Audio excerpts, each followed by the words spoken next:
Friends, I welcome you all to our today's session. In our last session, we have understood the scheme of taxation. I had told you that every person whose total income of the previous year exceeds a maximum amount which is not chargeable to tax will be called as an assessee. And once that person is an assessee, he is chargeable to income tax at a rate or rates which is generally prescribed in the Finance Act. Sometimes these rates are also prescribed in the Income Tax Act also, right? And we have to refer to the Finance Act of the relevant assessment year. Okay, so we, in fact, relevant previous year, but is the Finance Act which is relevant to the previous year. So there are various concepts we need to understand. In the context of income tax, like who are the persons we need to know, what is the meaning of total income we need to arrive, because tax is to be computed on the total income. And what is this assessment year, what is this previous year, what are these rates, all these things we need to know, is it not? And in our previous session, we have understood and we have tried to understand what is the definition of person. We have seen, to understand the definition of the person, we may refer to Section 2, Clause 31 of the Income Tax Act, and where we have seen there are 7 categories of persons, right? Some of you, can you recall what are the 7 categories of persons that we had discussed in previous class? Suppose number 1 is individual. Then, can anyone?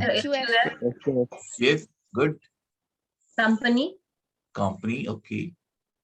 Body of individuals. BOI, AOP, they're one category. Yes, sir. Association of persons and body of individuals. Then Farm. Local authority. Farm, okay, farm, local authority. Artificial judicial person. Artificial judicial person. Right. Very good. So these are the 7 category of persons we had discussed. Right. So one by one, we'll try to understand what is the meaning of these things. Suppose individual, you know, it has not been defined under Income Tax Act. So you have to take the natural meaning. There is you and I are individuals. Similarly, farm or into what is HUF, that also, you know, it has not been defined, but we have understood it in our last session. Okay, these last session classes, recorded classes are available in our YouTube channel. You can refer to that. Now today, after that, we'll be understanding other type of passages, right? So let me share the screen with you right now. Give me a moment for that.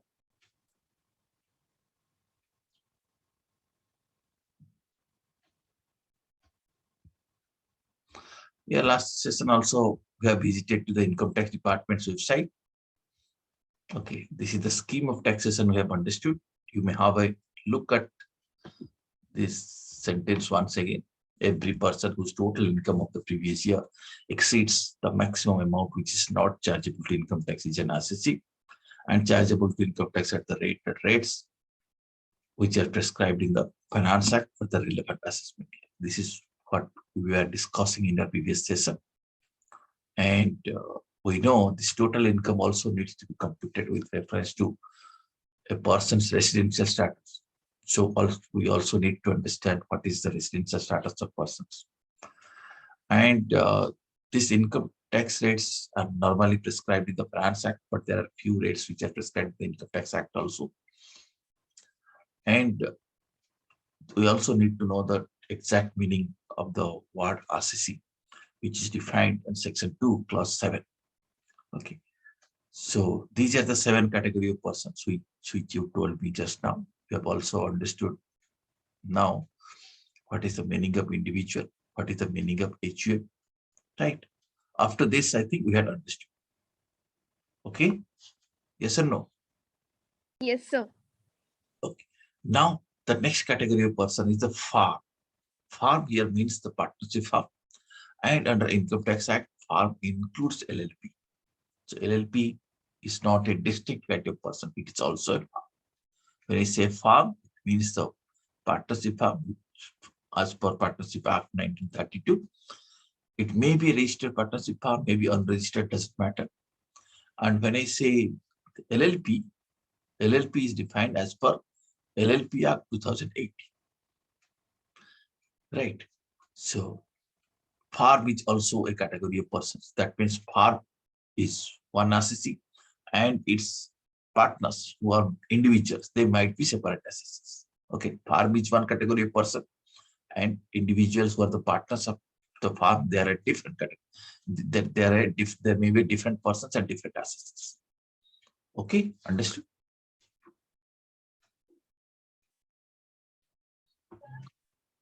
Okay. Now, LLP, it is actually a separate legal entity with perpetual succession and limited liability. It combines the benefit of both farm and company. We are well aware what is LLP. But under Income Tax Act, they'll be treated as a normal partnership firm. Income which is taxed in the hands of the farm is not again taxable in the hands of the partners. Partners are different, farms are different. Okay, income which is taxed in the hands of the farm. Suppose farm's profit is so much, something is the farm's profit, and that is taxed under the farm. The same profit which is distributed to the partners, that will not be taxed in the hands of the partners. Okay, are you getting me? Yes, sir. Yes, sir. This concept also you have to remember. The difference between AOP and BOI, we need to learn now. If you just have a look at this table, it will give you some idea what is the meaning of AOP, what is the meaning of BOI. Both of them are regarded as one category of person. When I say AOP, it refers to the group of persons who join together for a common object. When I say BOI, it means a group of individuals who join together for a common activity. Okay, common object means your objective or intention may be common, right? For example, let us say both of us are involved in this particular class, but our objects might be different. My objective is to teach you and your objective is to learn. Objectives are different, even if we are associated. Okay, we are involved in a common activity. Okay, when the object is common and people join voluntarily for a common object, we can say that is an association of persons. But when object is not common, they got some different object, but they're involved in a particular activity, we can refer to as body of individuals. This is the general meaning. Then one more important distinction is that in case of association of persons, member can be any person. Any person means it can be an individual, it can be farm, HUF, company, anything. Okay, suppose one individual and another company. Okay, one individual and company, they join together, forms a joint venture, not a partnership, but forms a joint venture to do some business. Okay, that joint venture will be regarded as an association of persons because one member is an individual, other member is a company. Are you getting? But when all the members are individuals, or in case of body of individuals, all the members should be individuals. Okay. Are you getting my point? Yes, sir. Okay. Third distinction is that AOP, that which you have already discussed, AOP has common object, BOI may not have common object, but activity may be common, but object may be different. AOP may be a voluntary association. That means people voluntarily join together or the members voluntarily join together. But BOI may not be a voluntary association.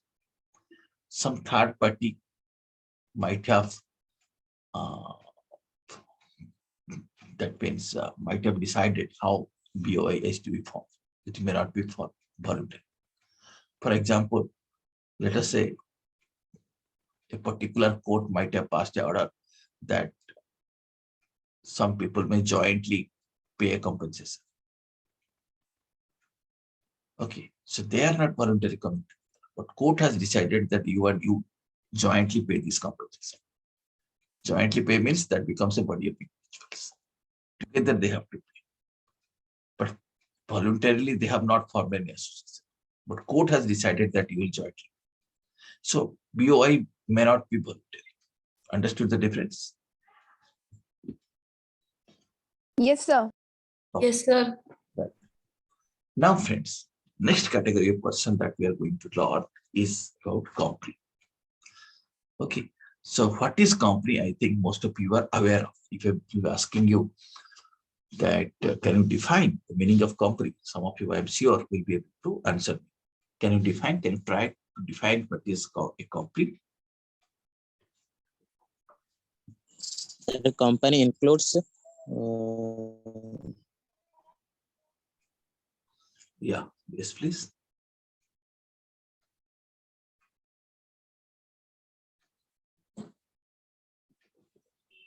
Sir, a company is an artificial person with perpetual succession and common seal. Okay, so you are talking about some of the characteristics of the company. But I exactly want to know what is the definition of a company.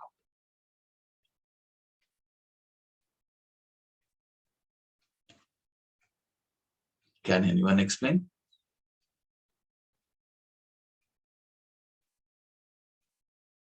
Well, I will do one thing. Let me show you the definition of the company. Yeah, Santanu, you can tell me.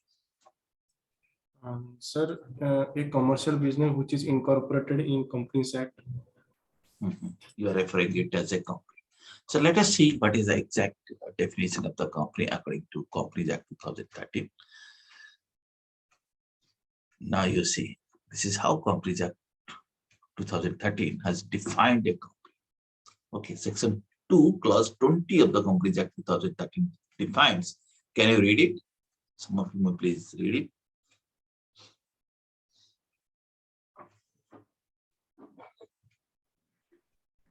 Company means a company incorporated under this act or under any previous company law. Yeah, that's it.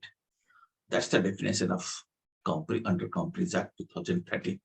Company means a company which is incorporated under this act, that means Companies Act 2013, or any other previous company law, that is maybe Companies Act 1956, or maybe earlier companies law.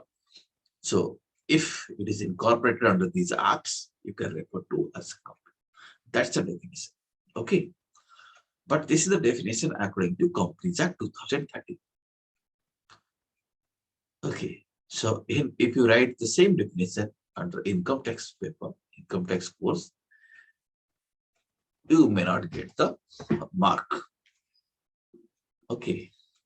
So what we'll do, we'll refer to the definition which is provided under income tax.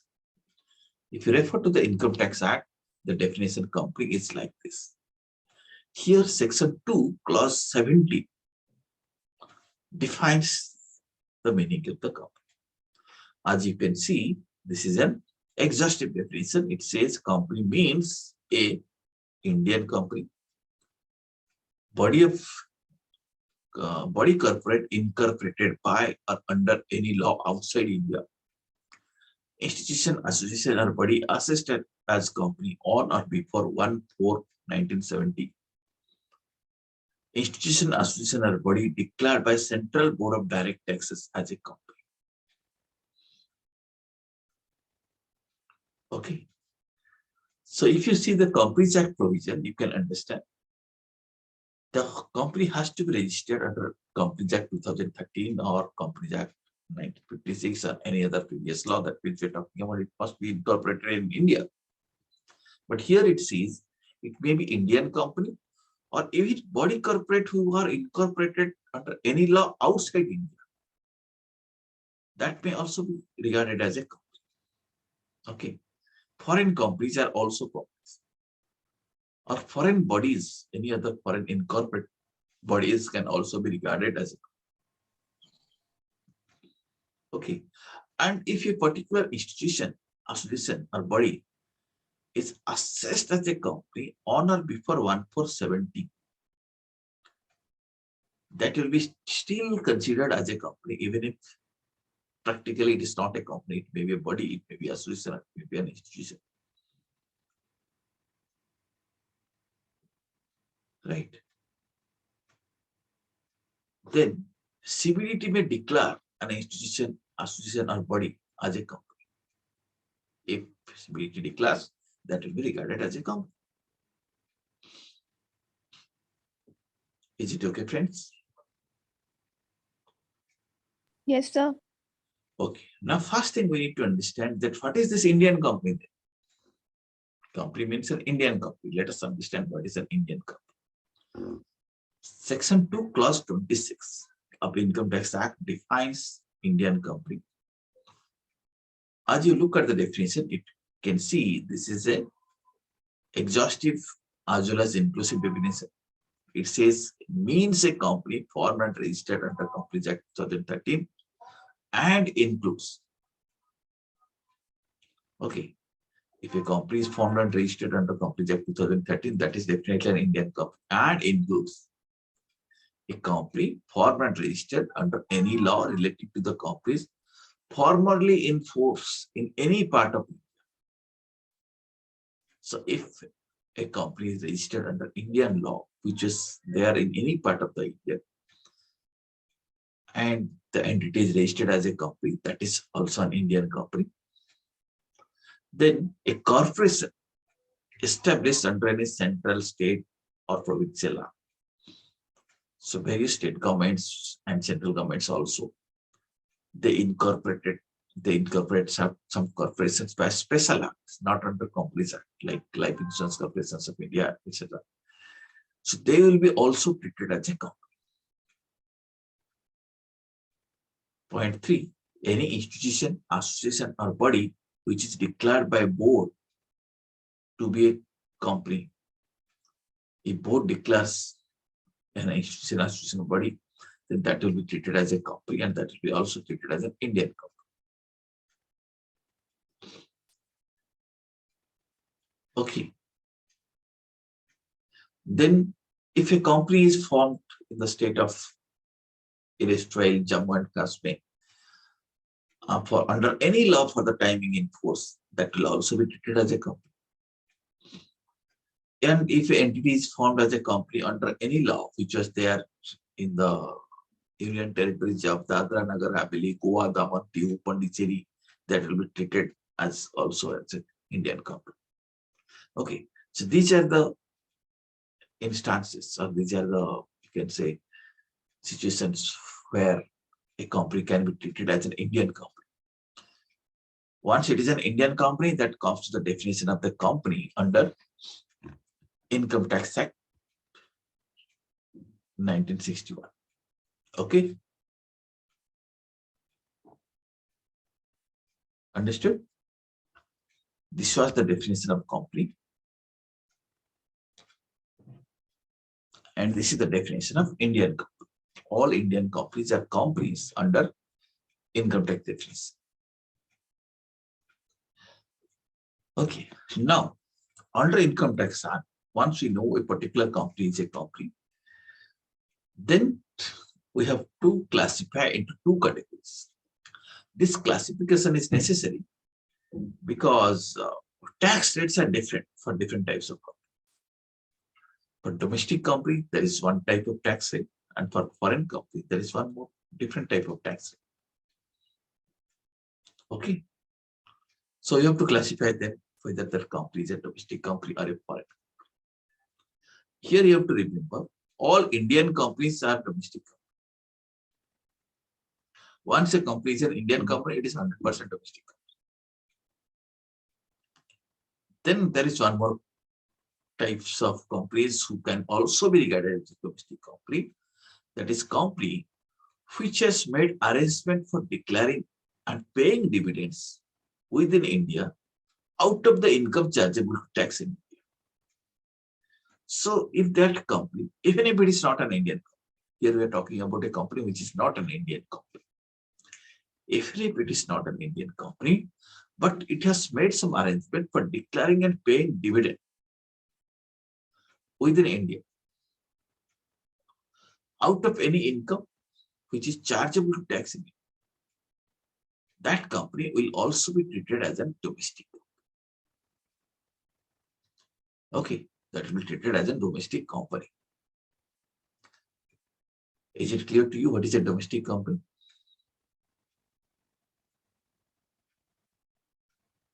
Yes, sir. So Yes, sir. two things are involved. One is Indian company. Second is a company who has made arrangement for declaration and payment of dividend.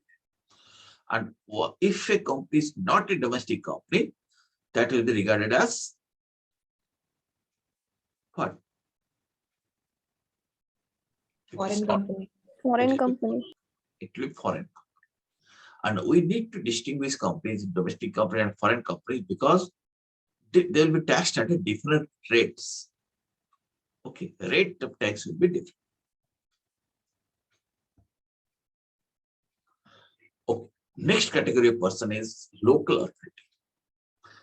Okay, it has also not been defined, but some examples you can see, like a municipal committee, a district board, body of port commissioners, panchayat, cantonment board, and other authorities legally entrusted by government, control or management of a local fund or municipal fund. They'll be treated as a local authority.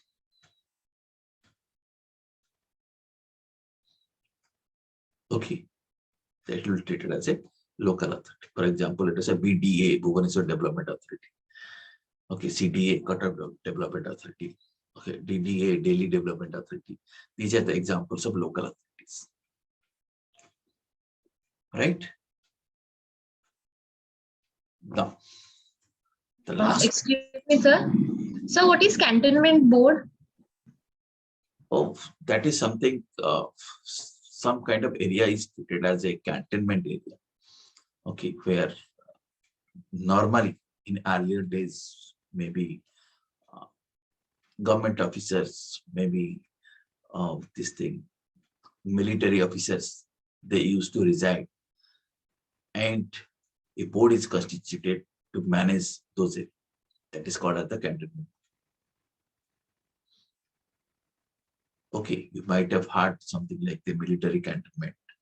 Okay, so that means a particular area where only military officers reside, or maybe some government officers reside.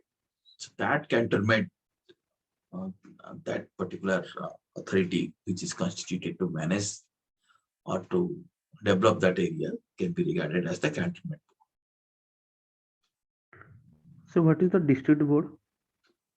Similarly, for a district, any kind of board can be formed, just like I'm saying, let us say, Bhubaneswar Development Authority, which is entrusted for development of Bhubaneswar. Similarly, a district board may be constituted, which is entrusted with the responsibility of development of a district. And body of port commissions? Similarly, in port areas also, this kind of body can be formed.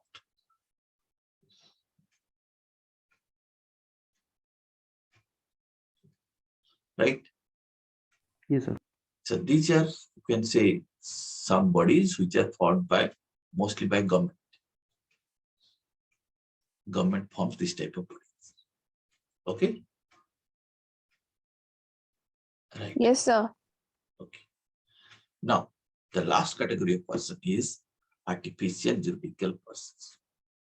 These are the persons other than natural persons, which has a separate entity in the eyes of law, but they may not be directly sued in court of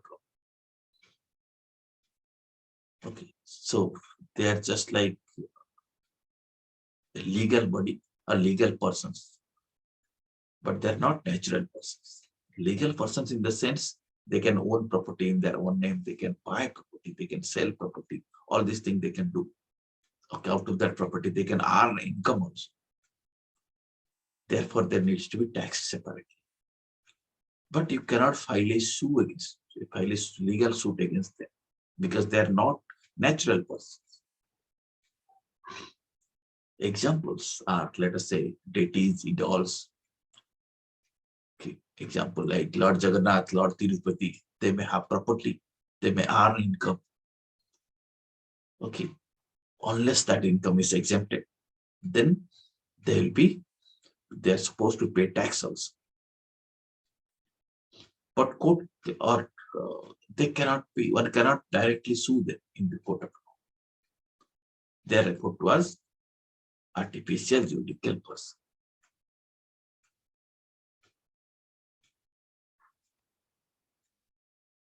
Okay.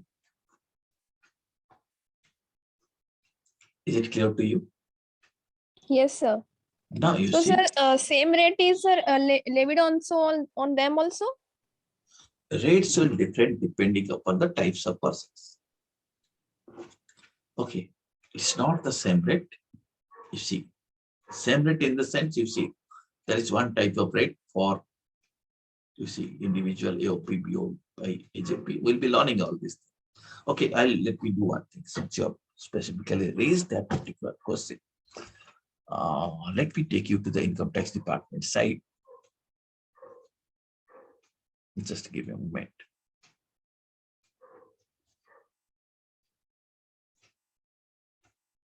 Rates will be different depending upon the types of persons.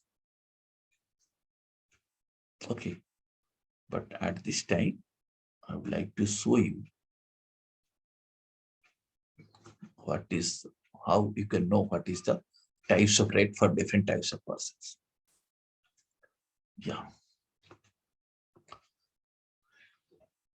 I think you are able to see the Google Chrome browser. Yes, sir. I'm taking you to the income tax department's website. Can you tell me what is the website address? incometaxindia.gov.in. Okay, I repeat, incometaxindia. Okay, not simply incometax.gov.in. incometax.gov.in is the filing, is the site for e-filing. Okay, incometaxindia.gov.in is the department's site, income tax department site. Okay, you can find out now. This is the income tax department, government of India. This is their site. Okay, and you asked me what is the rate and rates. Okay, rate and Yes, rates. sir. I was supposed to teach you after some time, but since you have raised that question, let me show you the source. If you want, you can easily find it out. Okay, now you see this part I'm showing you where you can get rate and rates. You see tax information and services. Under this, can you see tax charts and tables? Yes, sir. Are you able to see tax charts and tables? Okay, should I click here? Let me click here, tax charts and tables. Now tell me, where should I click? I want tax rates. Are you able to find it? Yes, sir. Tax Yes, rates. sir. Okay, now you see tax rates. Now you see. Okay, first you see under tax rate one category. Now see the types of persons are covered here. Individual, both resident and non-resident. Then what is this? HUF, sir. Then Association of persons or body of individuals or any other artificial judicial person. okay, artificial judicial person. Now you see. For them, this is the rate. Okay. For others, other type of persons means what? For companies, it may be domestic company is a different rate, foreign company it's a different rate. Right. So different category of persons, different rates are there. Okay. And under one category of person also, let us say company is a one type of person. There might be different rates. Okay. Similarly, under individual is one type of person, but there might be different rates depending upon their age. Is it not? Let us say there might be various types of AOP BOI, but the cooperative societies are tax rates are different. That possibilities are there. Now here you see, this is the rate you can have a look for assessment year 22-23. This is the rate incidental is the same as the assessment year 21-22. You can see up to 2,50,000. There will be no tax. and 2,50,000 to 5 lakh, 5%. Then above 5 lakh, up to 10 lakh, 20%. Above 10 lakh, that will be 30%. Are you able to see the rates?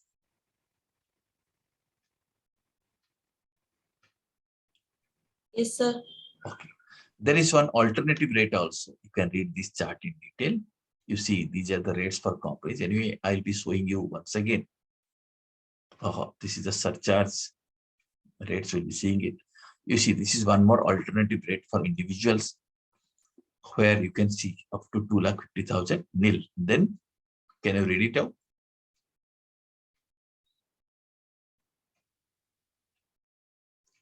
Two lakh 50,000, 1 to 5 lakh. How much?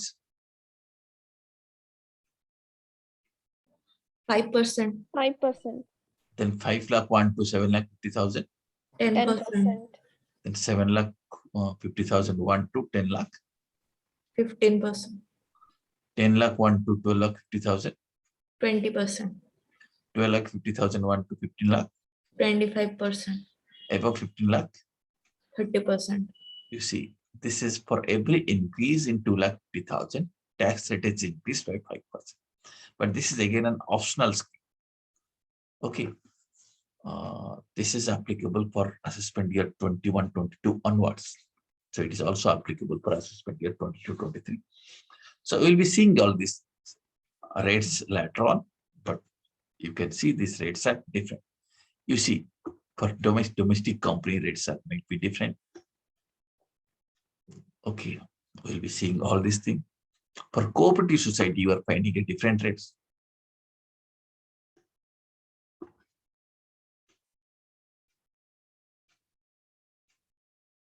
Okay, so like this, rates may be different for different category of persons. Is it clear to you? So now we have seen 7 category of persons. Now the next thing is that, is it clear up to this? Yes, sir. Yes, sir. Yes, sir. Good. Now friends, once we have understood these are the type of person, the next concept is that what is the meaning of total income? As from the very beginning, we are discussing about the scheme of taxation. I was talking that every person whose total income exceeds the maximum amount which is not chargeable to tax will be regarded as an assessee. Now, having understood the meaning of person, the next stage is to understand what is this total income, concept of total income. Okay. Friends, under Income Tax Act 1961, if you refer to the act, I'll be taking you to that act again after some time. There are 5 heads of. How many? 5 heads of income. 5 heads of income. Some of you might be aware of that. If someone is knowing, can you tell me what are these heads of income I'm referring to? Can I know? Salary, Salary, okay. PGBP, House property. House property, okay. The capital gain, PGBP, Okay. PGBP, then capital gain, other sources, income from other sources. income from other sources. Okay. So we'll remember these heads, or let us call this name by their proper name. First head is the salaries, not salary. Second head is, who can tell me what is the next head? Income from house property. Income from house property. Okay. Head number 3. Sir, income from PGBP, No, not income from PGBP. It is income from capital gain. profit and gains of business or Okay. profit. Okay. Then Income from what? capital gain. Not income from capital gain. It is only capital gains. Okay. Point 5. Income from other sources. That is income from other sources. So these are the 5 heads of it. Let us have a look at them.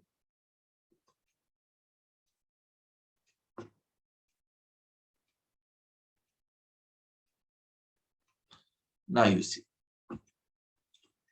Okay, salaries, income from house property, profit and gains of business or profession, capital gains, income from other sources. Okay, these are the 5 heads of income. Where it is defined? It is defined in section 14. Section 14, let me show you now.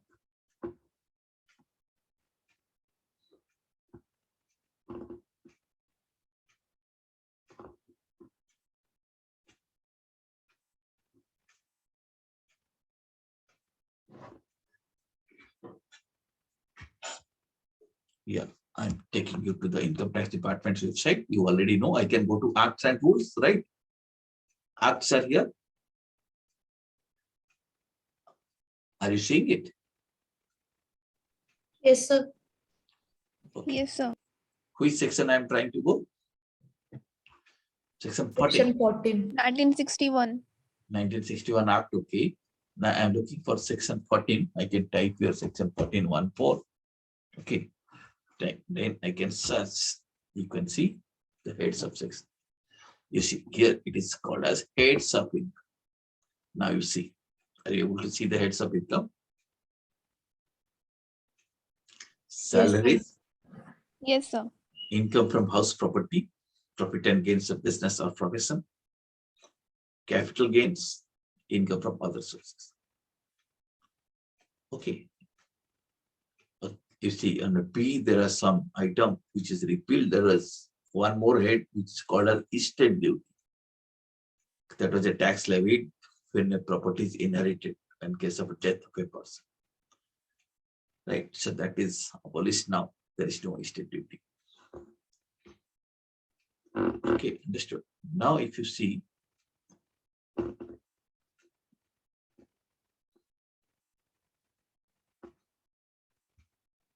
yeah, the slides, salaries, the sections are sections 15 to 17. Then income from house property starts from section 22 to 27. You can say section 18, 19, 20, 21 are missing. These 4 sections was related to estate duty, which is repealed now. So these are the 5 heads of it. Okay. And under each head, there are various ways of calculating income. Okay, the way income is to be calculated, they're different. For example, if you talk about the salary income, it has got certain components. What are these components? Salary might be consisting of a basic salary, and there'll be some allowances also, like dearness allowances, traveling allowances, is it? House rent allowances. This allowances also forms a part of salary. So when you'll be reading salary chapter, you're understanding how salary income will be computed. Allowances will be there. In addition to allowance, there will be perquisites. Perquisites means some non-monetary benefits might be there. Okay, so salary consists of, as you can see, basic salary, allowances. There may be so many allowances. There may be so many perquisites. Plus, there is one more concept: profit in lieu of salary. We'll be learning that thing also. Okay. And Sir, bonus. Yeah, bonus also becomes a part of salary. Yeah. Yes, sir. Okay, so that all these things will be learning under the salary chapter. Now, in addition to that, under salary chapter also there will be some specific deductions, like standard deductions.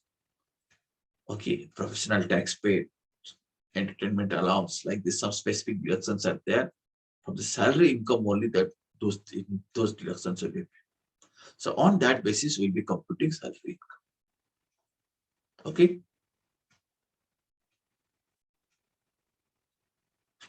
All right. Now, friends, after that, similarly, income from house property, that's a different head. And the computation methods are also different on income from house. Here, what will happen? We'll be computing the annual value of the house. Annual value is definitely linked to the rent. But try to understand, under this head, tax is not paid on the rental income. Tax is paid on annual value of the house property, which will be computed by referring to the rent received. Okay, but rent received and receivable is actually not charged to tax. What is charged is the annual value. Therefore, even if a person has not received any rent or not any rent is receivable, still he may be liable to pay income tax under the head income from hospital. Are you getting me? Rent is not received. That means property may not be rented, but still the property may be deemed to be let out, and the annual value of the house property will be taxed.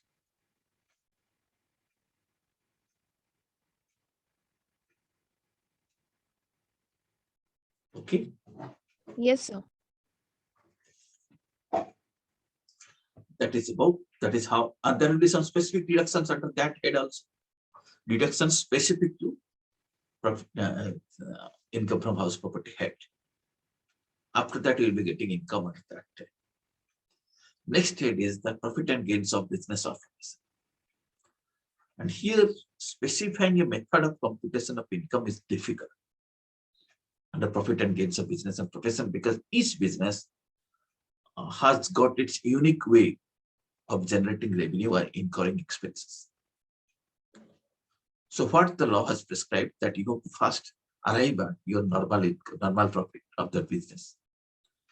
Then what you have to do, you have to analyze that certain expenditure which you might have deducted while arriving at the income may be disallowed. That means that will be added back to your profit. Certain income you might not have recognized, but that will be added to your income. So like this, some adjustments has to be made. Okay. So first we'll arrive at your normal profit. Then after certain adjustments, you'll be able to find out what is the income under the head profit and gains of business or profession. Are you getting me? Yes, sir. Okay. Next head is the capital gain, where what will happen, how will be computed. We'll first see whether that asset is a capital asset or not. If it is a capital asset, whether it is transferred or not. If it is a capital asset, if it is transferred, then we'll see whether that was a long-term capital asset or short-term capital asset.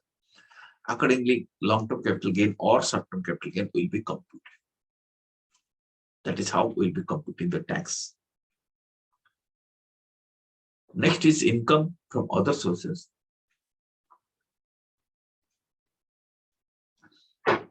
That's in fact the residual head. If someone is having some income which cannot be categorized under the head salary, income from house property, profit and gains of business or profession, or capital gains, we can call it as income from other sources. For example, let us say someone has earned some interest from saving bank account. That is income from other sources. Maybe someone has won a lottery. That is income from other sources. Someone is having some tuition income. That is income from other sources, unless the business of that person is to do tuition. So like this. So under different heads and from income from other sources, if there is some expenditure which is incurred to earn that income, that will also be deducted. Okay. Sir, So commission is also added here. sorry. Commission Commission income income. from other sources. Yeah. If that is, that might be issue, it might be your business income, it might be income from other sources. Okay.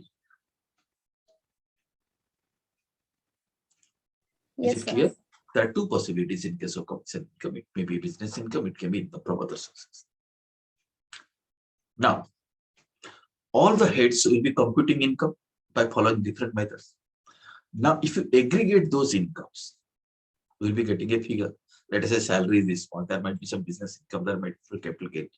There might be some person who are having income under all these heads. Is it not? He's having income under all these heads. So all these incomes may be aggregated. If you aggregate, we'll get a figure. We'll be calling it as the just total of all the incomes. Okay. And from that total, we'll be making two adjustments. One is setup of carry forwarded losses. And the second adjustment is that, what can anyone tell me? Clubbing provisions. Deduct. No, clubbing provisions. So what is this setup of carry forwarded losses? That means if someone has incurred some loss in any previous year and he has filed the return, he has filed the income tax return in time, and he has claimed that loss to be carried forward, that loss can be carried forward and set up in the subsequent years. For example, let us say you are now filing income tax return for assessment year 21-22. Okay, and let us say in the assessment year 19-20, you had a business loss up to lakh rupees, and you had filed the return with that loss, and you have claimed that this loss is to be carried forward. And current year, you are having an income of, let us say, 20 lakh rupees. And if the loss was carried forward, that you can adjust that loss, or you can set off that loss against current year's profit, against your business income. So current year's business income was 20 lakh rupees, but loss carried forward is how 2 lakh rupees. So effectively, in current year, you'll be paying tax on 18 lakh rupees.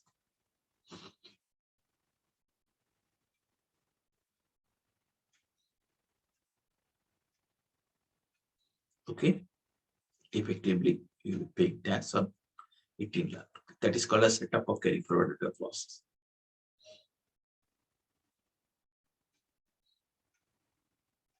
Is it clear to you? Yes, sir.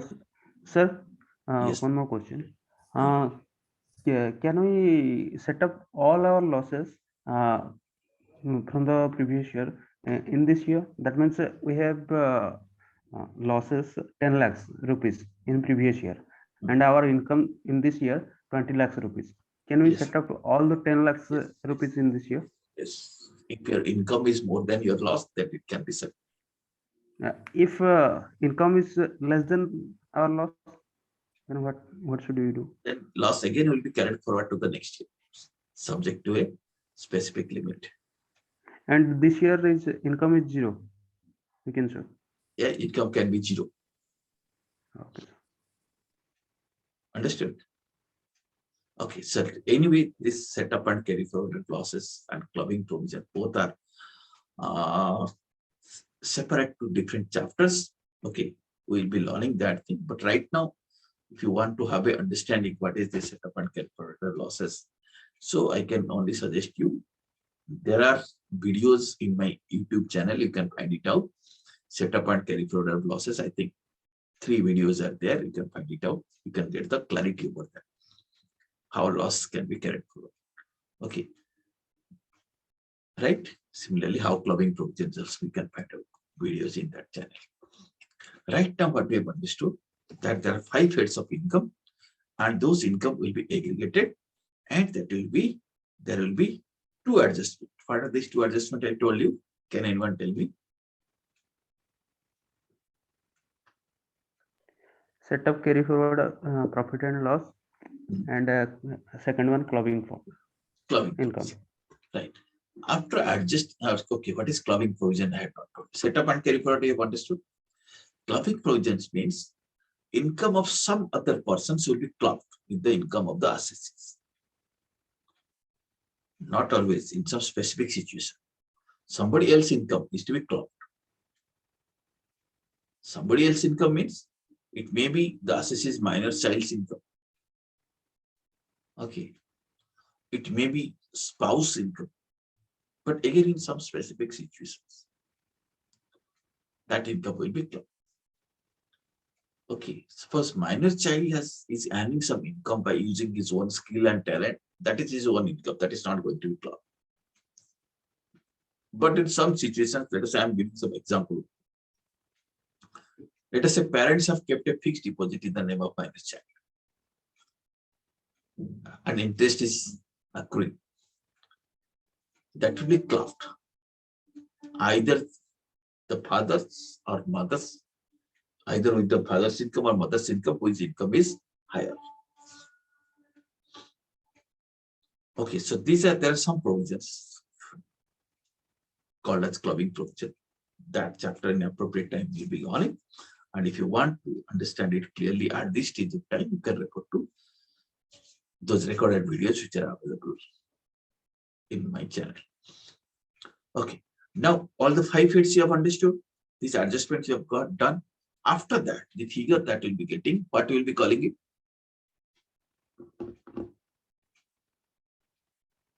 Gross total income.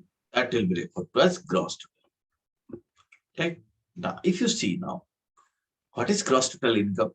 That this 5 feeds income will be computed, and that will be subject to these 2 adjustments. Aggregate of all FF after applying clubbing provisions and set off of carry forward losses will be getting gross total income.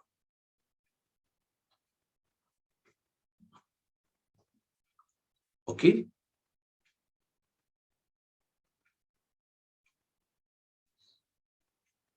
Right. Now, friends, gross total income is okay, fine. But if you have understood, or if you remember this earlier, the scheme that we have learned, that every person whose total income exceeds the maximum amount which is not chargeable to tax is an assessee. That means we are interested to know what is total income. Now, from this gross total income, we have to compute total income. How to compute total income? You have to allow these deductions. Okay, what is total income? It is defined in section 2, clause 45. It says, means the total amount of income referred to in section 5 computed in the manner laid down in this act. The section 5 says that depending upon the residential status, certain incomes will be included in the assessee's income. That means in case of resident, non-resident, resident and ordinary resident, how the total income will be computed, that is recorded in section 5. Okay. So what is the manner of computation of total income? First we'll be computing what is gross total income. Therefrom, you see chapter 6A deductions. Chapter 6 means a series of deductions. Okay, you can go to Income Tax Department's website, you can find out what is chapter 6A deductions. Would you like to see what is chapter 6A deduction? Let me show you here.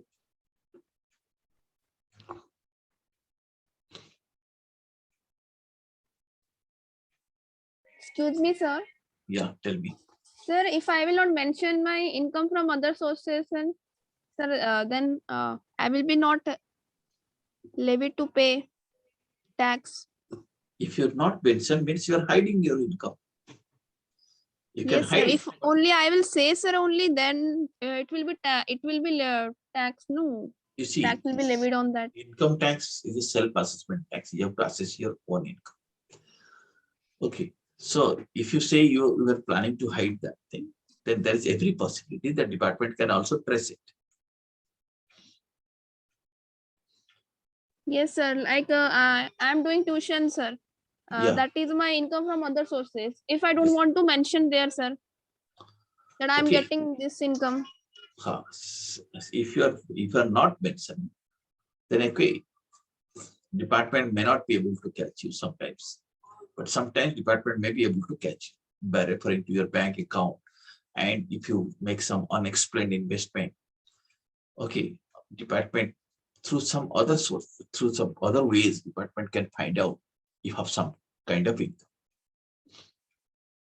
Okay, that possibility is there. Yes, sir. Thank you. Okay, so if you are not disclosing, you are doing it at your own risk. Okay, so if it is Yes, sir. below the maximum amount which is not chargeable to tax, then department is not bothered. But if it is a substantially high amount, the department may be able to find it. Yes, sir. Right? Okay. Well, friends, I was talking about this chapter 6A deductions. Right? So here you see in the Income Tax Department website, you can see it section wise and chapter wise. I'm clicking here chapter wise. Chapter wise, if you see The income tax act arranged as per chapters. Here you see, can you read it here? What is written there? Yes, sir. Deductions to be made in computing total income. Yeah, chapter 6A. Now you click here. You can see these are the various deductions.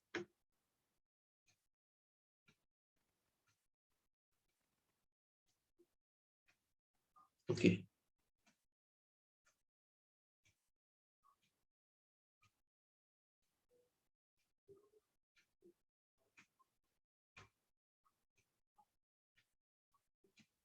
Okay, these are all the deductions.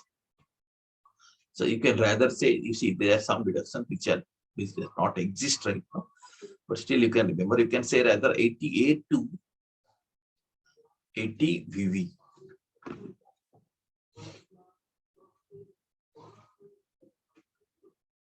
Okay, 88 to 80 VV. These are the chapter 6 deductions. So after these deductions, okay, from this gross total income, after you deduct all these things, you'll be getting total income.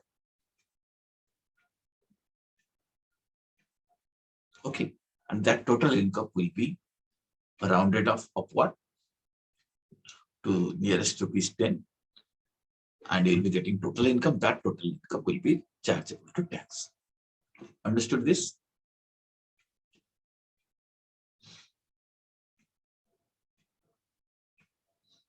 Yes or no? Yes, sir. Okay. Now, this is what I told you. 5 heads of income, you see. Heads and sources are different. Under this head, there might be multiple sources. For example, you might be having 3 houses. So they are the 3 sources of income, but all of them come under income from house. Similarly, you might be having 2 businesses. You might be having several capital gains like this. So under different sources, you might be earning income. But there are only 5 heads of income. Okay. And from the gross total income, I told you these are certain deductions, section 88 to 80 VV. And you can see these are the deductions. First, you see deductions in respect of certain payments. That means if this type of payments are made or money is invested, like life insurance premium, contribution to provident fund, medical insurance premium, then interest on loan taken on higher secondary education, payment of interest on residential housing loan, then payment of interest on loan taken for purchase of electric vehicles, rent paid, donations to certain funds, contribution to political parties. So one may be eligible to some deductions on the basis of these payments. Similarly, some deductions are allowed on the basis of certain incomes, like employment of new employees, royalty from books, okay, royalty on patents, on those kinds of income, certain deductions are allowed. Then there are certain deductions again in respect of some other types of income, like interest on saving bank deposits, interest on deposit of senior citizens. In addition to that, there are some specific deductions also. Deductions in respect of persons with disability, they can get some deductions. So like this, so these are some deductions are allowed from the gross total income. And after these deductions only, you'll be getting total income. Now, if you have a look at this chart, you'll get a complete idea how total income is to be computed. Just have a look.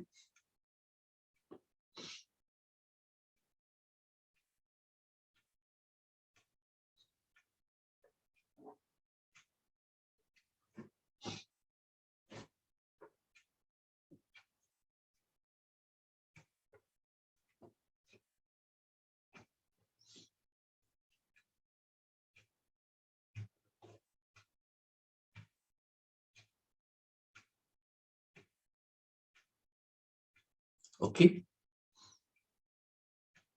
Yes, sir.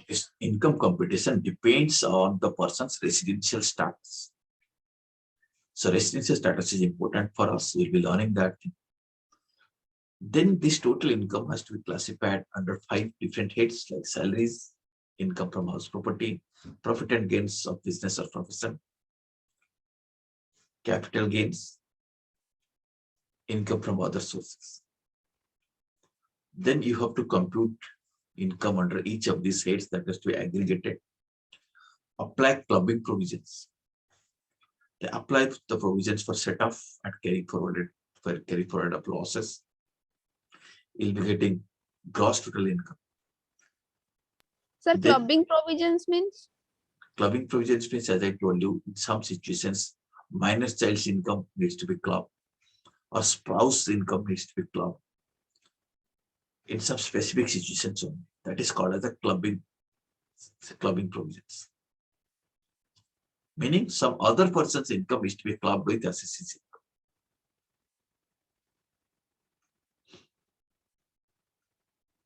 Are you getting it? Yes, sir. Yes or no? You can understand? Okay, that is called as clubbing provision. So clubbing provision and setup and carry forward of losses, I think many of you have some queries. So I will again refer you to see the recorded videos, you'll be able to get it. Or in appropriate time, I'll be explaining you again. Okay, from the gross total income, you can make deductions. Chapter 6 deductions, you'll be getting total income.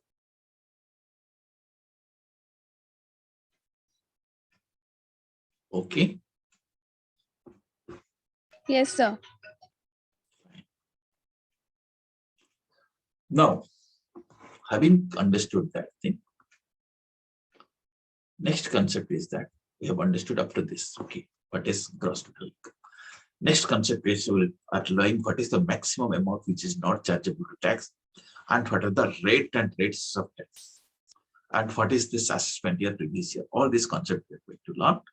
But today we'll stop here. We'll catch up in our next session. Okay. After this, whatever you have learned, is it clear to you? Yes, sir. Yes, sir. Yes, sir. Okay. Thank you very much.